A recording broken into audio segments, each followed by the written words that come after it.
Faire un geste.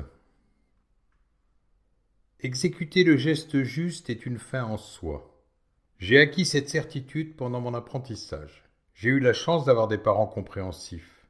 Intellectuels, occupant des postes de prestige dans la vie, ils avaient tous les arguments pour m'empêcher d'apprendre, puis d'exercer un métier manuel. Pourtant, ils m'ont encouragé et aidé à suivre cette voie dont ils ignoraient tout ou presque. Sans être mauvais élève, j'étais bien trop indiscipliné pour suivre des études dites brillantes. Toujours à l'affût de sensations physiques, toujours prêt à la rigolade. C'est un enseignant qui m'a décidé. Il m'a permis de choisir en toute connaissance de cause.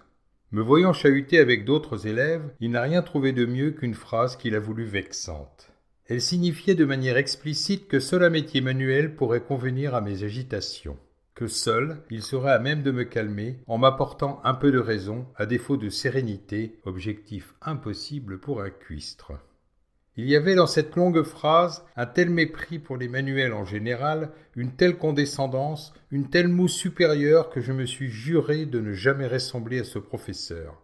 Il enseignait peut-être les belles lettres, mais en aucun cas l'humanité. Depuis, j'ai un peu changé d'avis et appris beaucoup dans les livres, avec ceux que l'on désigne comme intello et avec ma tête. Mais je fais attention. Je me garde de tout a priori. Je suis vigilant, comme mes voisins, mais pas pour les mêmes raisons. Cette habitude que certains enseignants ont prise de fouailler sur tout ce qui sort la tête de leur cours est contre-productive. Elle cause bien plus de dommages qu'il n'y paraît parmi les élèves. Faut croire que les abus de pouvoir n'épargnent personne. J'ai d'abord choisi la cuisine. Mon oncle, que j'adulais pour sa prestance, dirigeait un restaurant cité dans les guides. Il officiait en cuisine, son épouse comme souvent se chargeait de la salle. Les premiers mois furent un ravissement, et ce, malgré des horaires épuisants pour un adolescent qui a besoin de sommeil et qui passe le reste du temps à faire la fête au lieu de récupérer. Dans cet endroit si particulier, j'ai compris que la satisfaction suprême de l'instant n'est rien d'autre qu'un geste accompli en conscience. Pour moi, sans doute pour tant d'autres, une vie pleine ne peut se passer de gestes précis. C'est tout ce que l'on peut réellement en attendre. En cuisine, j'ai appris que faire un geste n'avait pas un caractère anodin. D'autant plus avec un couteau qui coupe jusqu'à vos doigts quand vous rêvez au loup.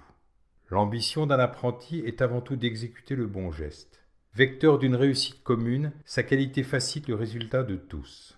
À force de faire mien l'adage sans cesse sur le métier remettez votre ouvrage, j'ai rapidement maîtrisé certains gestes de base pour finalement en jouir et posséder l'instant pleinement. Tout ça en 2-3 coups de cuillère à peau. La cuisine m'a servi sur un plateau le plaisir de l'instant, du moment qui peut durer, dont on ne se lasse pas parce qu'il est tout, un acte fédérateur en quelque sorte. Dans ce milieu, les bâcleurs sont des crétins suffisants, des incapables qui finissent dans un torboyau.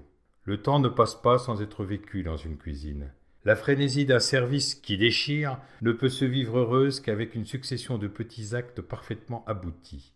Alors je taillais mes champignons en quartier ou en julienne ou en brunoise, je les escalopais, les éminçais et les tournais avec amour, comme s'il s'agissait de mon dernier geste. Je crois pouvoir dire qu'en un trimestre, j'ai bien plus enrichi mon vocabulaire qu'en plusieurs années d'école. Je pensais souvent à mon professeur en me demandant comment il aurait fait pour monder, canneler, historier, pocher, lutter, lever, habiller, dépouiller, ébarber, châtrer. Connaissait-il seulement la signification de tous ces termes ? Il pensait soigner mes blessures d'amour-propre. Je m'imaginais cet homme, toujours plus méchant, avec son gros ventre qui avançait sans bien voir ses pas et son triste parcours tout d'anathème, sans aucune componction pour ses victimes. Je l'imaginais manger un œuf mal cuit dans sa poêle anti-adhésive et exécuté sans grande maîtrise. Parce qu'un coco, mes amis, c'est riche de promesses. À la coque, mollet, dur, poché, cocotte sur le plat, sauté, brouillé ou en omelette. Je ne le voyais pas faire la différence, ça me réjouissait. Dès les premiers jours, mon oncle m'avait briefé.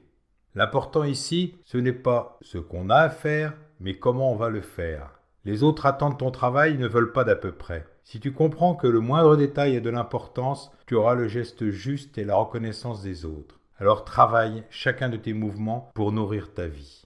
Grandiloquent le tonton, mais tellement impressionnant et efficace dans son travail que l'envie de le contredire ne m'a jamais effleuré. Et puis, trousser une volaille n'est pas déplaisant quand l'acte est fait en conscience. En toute chose, disait le sage.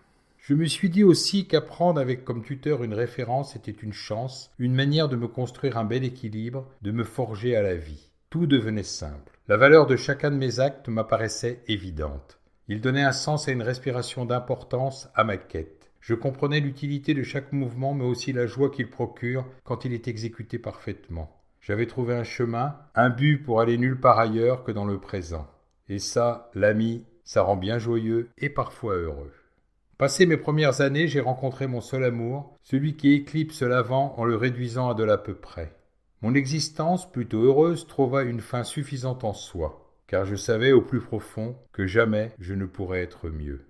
Cet amour enseignait le tai chi et de fait me le fit découvrir, puis le pratiquer. Que dire qu'il ne soit dit sur la reine des disciplines orientales? Quoi qu'il en soit, je fus un fidèle disciple de ma maîtresse, un pratiquant assidu. Là encore, j'appris l'importance d'un mouvement bien exécuté et confortai ce sentiment qu'un geste n'est jamais anodin, qu'il est la transpiration de l'âme, l'étoile filante qui donne au quotidien une raison pour être vécue, une raison suffisante. Ma vie pouvait continuer. Le bon geste était simplement juste.